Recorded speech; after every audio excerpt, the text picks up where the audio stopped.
সৌরজগতের কোথায় এলিয়েন লুকিয়ে থাকতে পারে?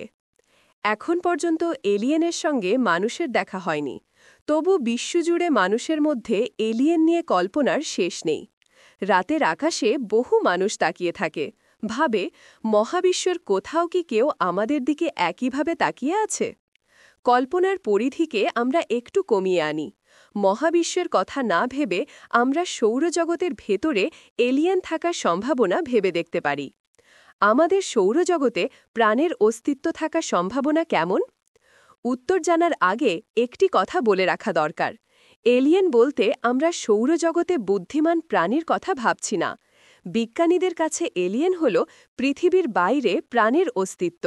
সেটা যত ক্ষুদ্রই হোক না কেন, প্রাণ থাকলেই তাকে আমরা বলবো এলিয়েন। পৃথিবীর বাইরে সৌরজগতে প্রাণ আছে কিনা এই প্রশ্নের উত্তর হ্যাঁ বা না দিয়ে দেওয়া যায়।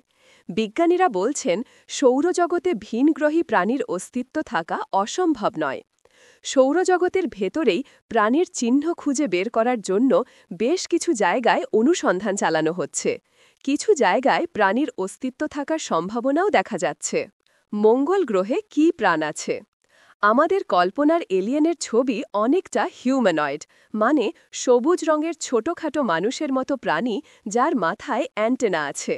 এমন কোনো প্রাণী আসলে মঙ্গলে নেই।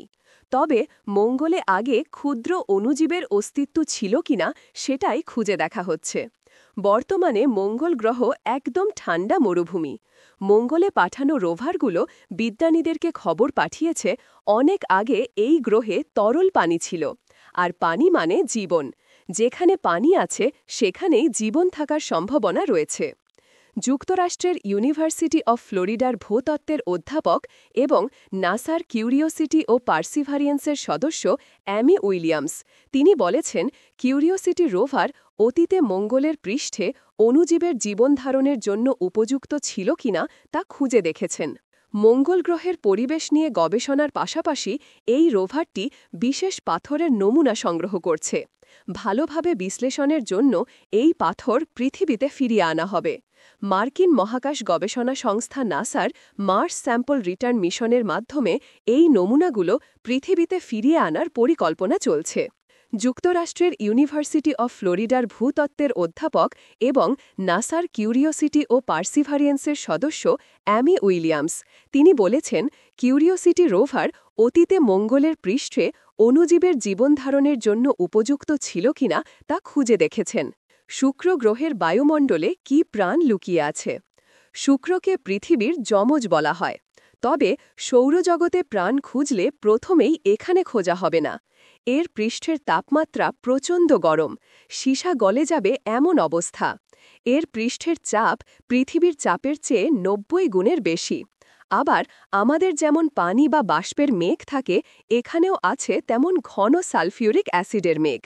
এত বৈরী পরিস্থিতি, তবু চরম পরিবেশে বসবাসকারী অণুজীব শুক্রের বায়ুমণ্ডলের ওপরের অংশে টিকে থাকতে পারে। এখানে তাপমাত্রা ও চাপ তুলনামূলক কম। এই বিষয়ে জানার জন্য যুক্তরাষ্ট্রের Massachusetts institute of technology MIT morning star mission তৈরি করছে।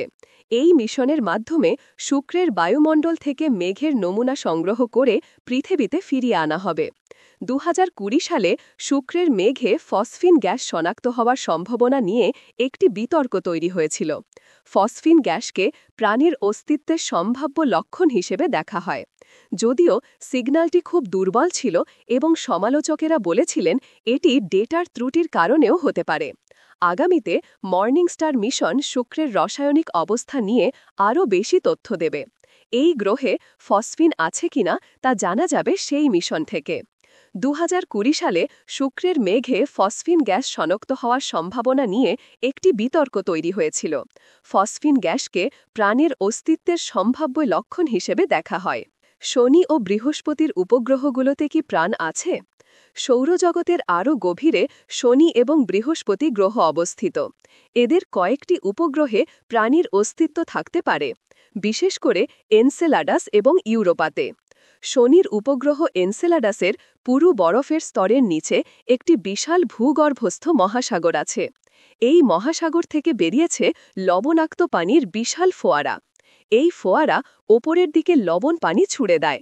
ক্যাসিনি মিশন 2005 থেকে 2017 সাল পর্যন্ত এনসেলাডাসের পাশ দিয়ে বেশ কয়েকবার উড়ে গিয়েছে। এই ফোয়ারাগুলো থেকে নমুনা সংগ্রহ করেছে ক্যাসিনি। 2023 সালের একটি গবেষণায় বিজ্ঞানীরা এনসেলাডাসে ফসফেট শনাক্ত করেছেন। এর মানে বিজ্ঞানীরা এই উপগ্রহের মহাসাগরে প্রাণীর টিকে থাকার জন্য প্রয়োজনীয় সব মৌলিক রাসায়নিক উপাদান খুঁজে পেয়েছেন। বৃহস্পতির উপগ্রহ ইউরোপাও এনসেলাডাসের মতো বরফে ঢাকা। এখানেও ভূগর্ভস্থ মহাসাগর আছে। বৃহস্পতির প্রবল মহাকর্ষীয় টান ইউরোপাতে নানা পরিবর্তন ঘটায়। এর কারণে সম্ভবত এই মহাসাগরের পানি জমে না গিয়ে তরল থাকে। লবণাক্ত মহাসাগর এবং পাথুরে অবস্থানের কারণে এখানে প্রাণীর অস্তিত্ব থাকতে পারে। এখানকার পরিবেশ পৃথিবীর গভীর সমুদ্রের হাইড্রোথার্মাল ভেন্টের আশপাশের পরিবেশের মতো। একই রকম পরিবেশে পৃথিবীতে কিছু প্রাণী বাস করে। ইউরোপাতে 2টি গুরুত্বপূর্ণ মিশন পাঠানো হয়েছে। ইউরোপীয় মহাকাশ সংস্থা জুপিটার আইসি মুনস এক্সপ্লোরার 2023 সালের 14 এপ্রিল যাত্রা শুরু করেছে।